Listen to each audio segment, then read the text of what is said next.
Hello everybody, welcome back to Screenstars. I'm here today to bring you my review for the 2003 Steven Seagal film, Belly of the Beast. The film is directed by Siu Tung Cheng and it stars Steven Seagal, of course, Byron Mann, Monica Lowe, Tom Wu and Sarah Malakole. Right, the film follows Seagal's character, Jake Hopper, who is an ex-CIA agent who heads off to Asia to find who has kidnapped his daughter. They've kidnapped his daughter and some other girls for political reasons. So Seagal heads out there, teams up with some old friends, and tries to track down who has got her. As this is a Steven Seagal film, there's lots of ass kicking along the way, as well as some really deep and memorable moments. I'm lying. Right, what are my thoughts on Belly of the Beast? Right, okay. I have seen this one before, but it was a long time ago. And I remember not being particularly impressed at the time when I saw this the first time round. Now, I will say this is mildly better than the one I reviewed last week, the one where he was in the prison. I thought that was just abysmal. But at the same time, this, it's only marginally better, I would say, this one. Now, I think the most frustrating thing about this film for me, being a Seagal fan of his earlier films, is there is a film here somewhere underneath all this surface bollocks that we're going to talk about. There's actually an half-decent film here. But they make some truly awful mistakes in this film. Some of the acting's terrible, most of it from Seagal. There are numerous scenes where his voice is dubbed by somebody else. It's clearly not Steven Seagal. Was that because he was just mumbling and they had to re-record it and he wasn't prepared to do it? I don't know. But it is clearly not Seagal and it's hilariously bad. Then we come to some of the action scenes. And they turn him into some kind of martial arts superhero in this film. He's flying about, he's doing spinning kicks, he's doing all these acrobatic things, and I'm just thinking, do they actually think that we believe that that's Steven Seagal?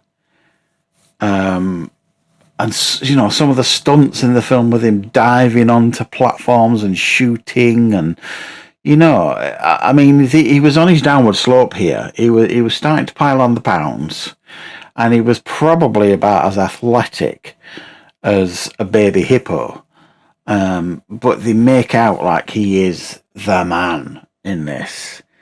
And it makes the action scenes at times unbearably bad to watch and really difficult to watch. When it is just simply him and you can see him and he's doing his Aikido moves on people, it's fine. And that's what I want to see when I see a Steven Seagal film. I don't want to see a stunt person that's clearly not Steven Seagal doing like spinning kicks or flopping all over the place or doing like ninja moves.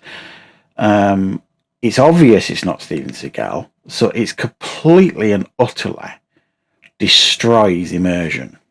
And I don't know why he would want to do that. I mean, I know it's an Asian martial arts film, so they do a lot of rope work and stuff. But okay, do the rope work with everybody else. Just please don't do rope work with Steven Seagal. Well, he didn't do any rope work with him. They did it with his stunt doubles. Can you imagine Steven Seagal doing rope work? So, yeah, I mean, there are times though where they make his punches look so impressive, and that's the bits that I think are good in the film. When he punches somebody and they like fly back, and it's obviously rope work and stuff, but it just looks a lot of fun. And that's when the film's at its best, when they utilise Steven Seagal correctly, and highlight his Aikido moves correctly on screen. When they turn him into this super ninja thing, it's laughably bad, unfortunately. So the dubbing issue is awful. I mean, they couldn't even get anybody to sound even remotely like Steven Seagal. It doesn't even sound like a bad impression of Steven Seagal. I'm sorry, but you know, if they couldn't get him to redo it, then cut the scene out or do something, because what they did instead just kind of, it wrecks the film. And then you've got there's this one of the most disturbing sex scenes I've ever seen in a film, with this young, beautiful Asian girl throwing herself at Steven Seagal. And it, you know, a bit of sick came in my mouth at that point. It wasn't fun.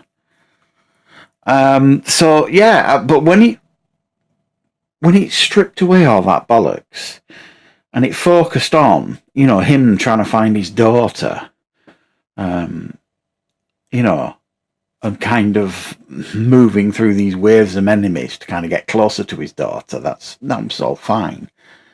The film was watchable and bearable, and at times half decent.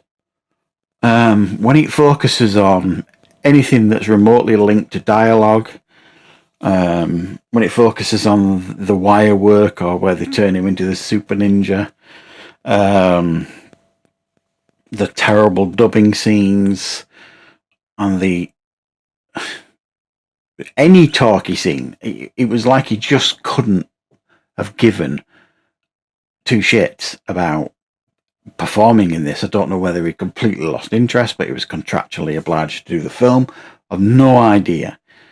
I mean, let's be honest, he has and never will be considered a good actor, Steven Seagal, but he's even bad at being himself, if that makes sense. So it is frustrating, because I do think this film had potential and there are moments here and there scattered about, but it is dressed up with all this over-the-top bollocks, terrible dialogue and dubbing, and some really cringy moments. So yeah, it's certainly not a strong Steven Seagal film by any stretch of the imagination, but it's just only slightly more bearable than the one I watched last week and reviewed. So thanks for watching, guys. I hope you enjoyed this review. Let me know your thoughts on this film in the comments. Let me know if there's any Steven Seagal films that he did after like 2001, after Exit Wounds maybe, where it's actually a pretty half decent film. I'd quite be looking forward to checking that out.